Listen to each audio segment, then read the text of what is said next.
Budget নিয়ে ইতিমধ্যেই মাননীয় সদস্যবৃন্দ আলোচনা করছেন, আরো করবেন এবং অনেক গুরুত্বপূর্ণ প্রসঙ্গ উত্থাপিত হয়েছে। এই বাজেট প্রক্রিয়ার সাথে আমিও কিছুটা যুক্ত থাকার কারণে কয়েকটি বিষয়ে কথা বলতে চাই। যেসব প্রসঙ্গ উঠেছে তার মধ্যে সবার আগে যে প্রসঙ্গটি বারবার উঠেছে, যেটা একটা বড় বাজেট এবং এর অর্থায়ন কোথা থেকে হবে। আমার বক্তব্য একটু ভিন্ন।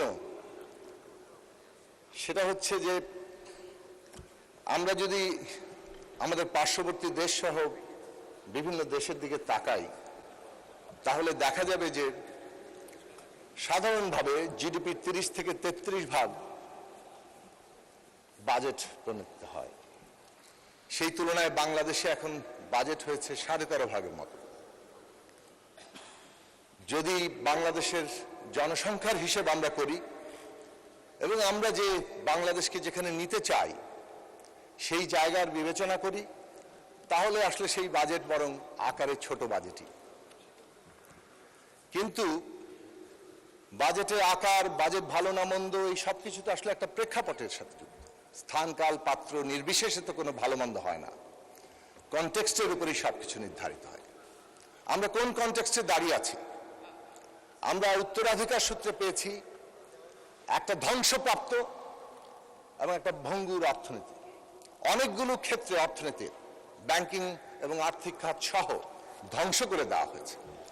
এইরকম একটি অবস্থা থেকে, ভঙ্গুরতা থেকে আমরা লক্ষ্য নির্ধারণ করেছি কিভাবে উত্তরণ হবে এবং কিভাবে একটা সমৃদ্ধ পুনর্গঠনের দিকে আমরা যেতে পারব।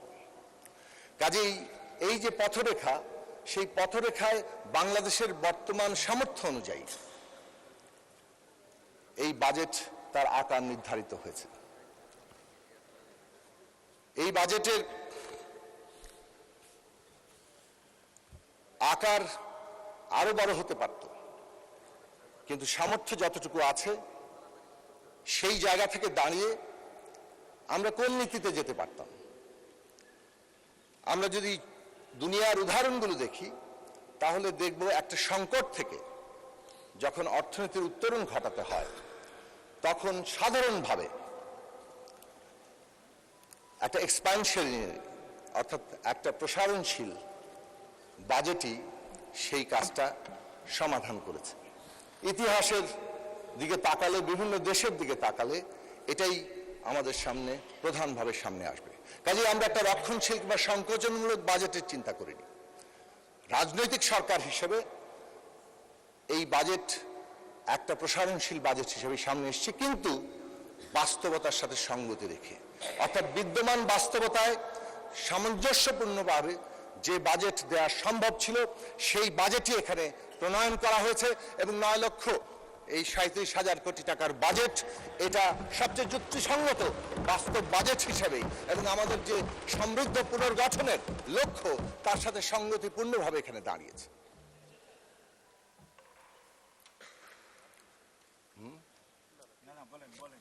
দ্বিতীয় বিষয় এসছে যে আমরা এর অর্থায়ন কোথা থেকে করব। অর্থায়ন নিয়ে সবার যে উদ্বেগ সেটা অস্বাভাবিক নয়, কিন্তু এই অর্থায়নে যে 6,95,000 কোটি টাকা আমাদের রাজস্ব আদায়ের লক্ষ্যমাত্রা ঠিক করা হয়েছে, বর্তমান যে পারফরমেন্স এনবিআর এর, সেটা দিয়ে সবাই আশঙ্কা করছেন এই টাকা উঠবে না। এবং এমনকি কোনো কোনো সদস্য বলেছেন যে আমরা তো প্রায় 1 লক্ষ কোটি টাকা নতুন করে ঋণ নিয়ে ফেলেছি। আমাদের বাজেটই এত শেষ দিকেই আসে এবং আমরা যখন এই সরকার দায়িত্ব নিয়েছে, 4 মাস হচ্ছে চলতি বছরের শেষ দিক, তো শেষ দিকেই তো ঋণগুলো বেশি হবে। এই ঋণের নিয়ে চিন্তা করার চাইতে এটা তারা চিন্তা করেননি যে বিগত 4 মাসে সরকারের গৃহীত পদক্ষেপের কারণে এনবিআর এর আগের যে 24-25 সালের বাজেটের শেষ 4 মাস, তার তুলনায় সিগনিফিকেন্টলি, উল্লেখযোগ্যভাবে রাজস্ব আদায় বাড়িয়েছে। মাননীয় অর্থমন্ত্রী তার বক্তৃতায় এর হিসেব সহ হাজির করবেন আশা করি। আমরা কি কি পদক্ষেপ নিয়েছি? বাংলাদেশে কর জালিয়াতি, কর রেয়াত দেওয়া, কর ফাঁকি দেওয়া, এইসব কারণে আমাদের প্রয়োজনীয় রেভিনিউ আসে না। সে কারণে আমরা অটোমেশনের মধ্যে গিয়েছি, কর জালিয়াতি, কর ফাঁকি এবং কর রেয়াত এগুলো যাতে বন্ধ করা যায়, যার ফলে উন্নতি দেখা যাচ্ছে ইতিমধ্যেই। এবং অটোমেশন খুব দ্রুত সম্পন্ন হবে। একটু আগেই এই এনবিআর অটোমেশনের সহ আরো 5টি প্রতিষ্ঠানের অটোমেশনের যে কর্মসূচি উদ্বোধন, সেইগুলো প্রোগ্রাম থেকে আমি এসেছি। সেই জায়গা থেকে বলতে পারি যে অটোমেশন দ্রুততম সময়ের মধ্যে সম্পন্ন করে এই বাজেটের যে অর্থায়নের লক্ষ্যমাত্রা অভ্যন্তরীণ আয় থেকে করা হচ্ছে, সেটা আমরা পূরণ করতে সক্ষম হব এবং সেই পথেই আমরা এগিয়ে যাব। ট্যাক্স বেস বাড়ানো হয়েছে, ট্যাক্সের কিন্তু উপরের দিকে বাড়ানো হয়নি। এখন অনেকেই ট্যাক্স বেস যখন বাড়ানো হয় তখন আবার কার কার কাছে গেলেও মুদি দোকানদার কাঁচা বাজার পর্যন্ত যাবে কিনা সে নিয়ে উদ্বেগ প্রকাশ করেন। উদ্বেগ নিঃসন্দেহে আমাদের প্রকাশ করতে হবে, কেননা জনগণকে আমাদের স্বস্তিও দিতে হবে। কিন্তু অত্যন্ত যৌক্তিকভাবে এই ট্যাক্স বেস বাড়ানো হয়েছে এবং প্রাথমিকভাবে যাতে দক্ষতার সাথে এই ট্যাক্স আদায় করা যায় তার জন্য ফ্ল্যাট রেটে সামর্থ্য অনুযায়ী এটা নির্ধারণ করা হবে। এবং সবশেষে যেটা বলবো যে এনবিআর রাজস্ব আদায়ের ক্ষেত্রে নীতি নির্ধারণ এবং বাস্তবায়ন দুটোকে আলাদা করে, নীতি নির্ধারণকে পুরোপুরি আমলাতন্ত্র মুক্ত করে এই বিষয়ক বিশেষজ্ঞদের নিয়ে এই নীতি নির্ধারণী জায়গা তৈরি হবে। কারণ বাংলাদেশে রাজস্ব আদায়ের অন্যতম সংকটের উৎস হচ্ছে এই রাজস্ব নীতির জায়গা। 3টা গুরুত্বপূর্ণ নীতিগত জায়গা নেওয়ার কারণে এইটা আমরা স্পষ্ট করে বলতে পারি। এবং রাজস্ব ফাঁকি, রাজস্ব এই যে রেয়াত দেওয়া, এই সমস্ত কিছু বন্ধ করার দৃঢ় উদ্যোগের কারণে আমরা স্পষ্ট করে বলতে পারি যে এই অর্থ বছরে, আগামী অর্থ বছরে আমরা যে লক্ষ্যমাত্রা ঠিক করেছি সেই লক্ষ্যমাত্রা অর্জিত হবে। এবং খেয়াল করবেন, ঋণ নির্ভরতা নিয়ে অনেক কথা বলা হয়েছে, কিন্তু ঋণ নির্ভরতা, ঋণ ছাড়া, বাজেট ঘাটতি ছাড়া বিদ্যমান অর্থনৈতিক ব্যবস্থায় কোথাও বাজেট হয় না। কথা হচ্ছে যে আমরা কি ঋণ নির্ভরতার দিকে যাচ্ছি? আমরা কি রাজস্বকে কনস্ট্যান্ট একটা জায়গায় আটকে থাকা অচলাবস্থার মধ্যে রেখে ক্রমাগত ঋণ বাড়িয়ে যাচ্ছি?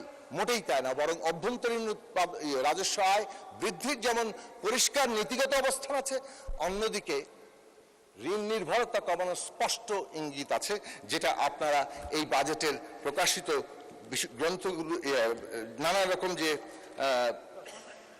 দেখানো হয়েছে সেখানে স্পষ্ট করে বলা হয়েছে যে আমরা কিভাবে এই ঋণ নির্ভরতা কমাবো।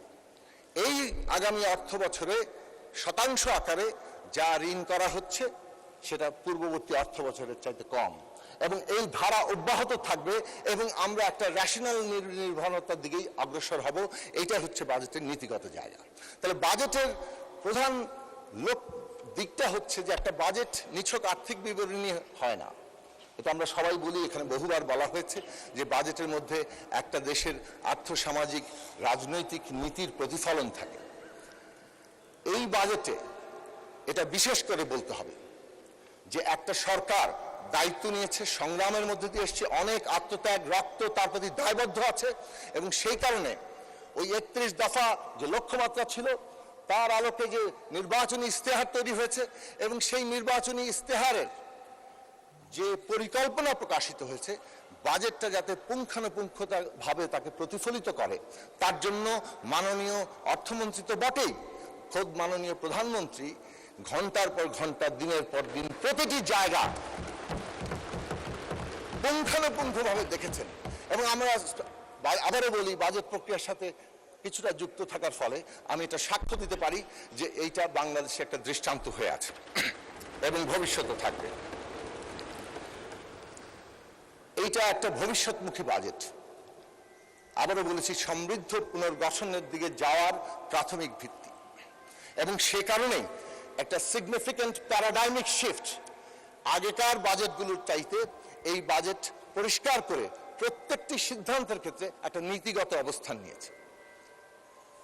সেটা কোন জায়গায় কর কমবে, কোন জায়গায় কর বাড়বে, এটা কোন রকম কোন নীতিগত সিদ্ধান্ত প্রত্যেকটি পেছনের মধ্যে আছে। আপনি যদি লক্ষ্য করেন, আমরা দেখব যে একটু সময় বাড়িয়ে দেওয়া যাবে স্পিকার, তাহলে তো আমার কথা আসলে শেষ হয়ে গেল। আজান দিচ্ছি, আপনার 44 সেকেন্ড আছে। আচ্ছা, আমি সংক্ষেপে শেষ করে ফেলি যে আমরা গ্রোথের কথা বলা হয়েছে, ইনফ্লেশনের কথা বলা হয়েছে, কর কমানোর কথা, কর বাড়ানোর কথা বলা হয়েছে, কিন্তু প্রত্যেকটির পিছনে নীতিগত জায়গা আছে। বাজেট বাস্তবায়নের জন্য পরিষ্কার রূপরেখা তৈরি করা হচ্ছে এবং সেই রূপরেখা অনুযায়ী আমরা দ্রুততম সময়ের মধ্যে সময়াবদ্ধ এবং ব্যয়সীমার মধ্যে যাতে বাজেট বাস্তবায়ন করতে পারি তার উদ্যোগ নেওয়া হচ্ছে। এবং এই যে ডিরেগুলেশন, এই যে এনার্জি সাপ্লাইয়ের নিশ্চয়তা, এই যে আর্থিক খাতের এবং ব্যাংক সেক্টরের শৃঙ্খলা ফিরিয়ে আনা, প্রত্যেকটি হচ্ছে আমাদের আগামী দিনে বিনিয়োগ নির্ভর কর্মসংস্থানমুখী সারা দেশের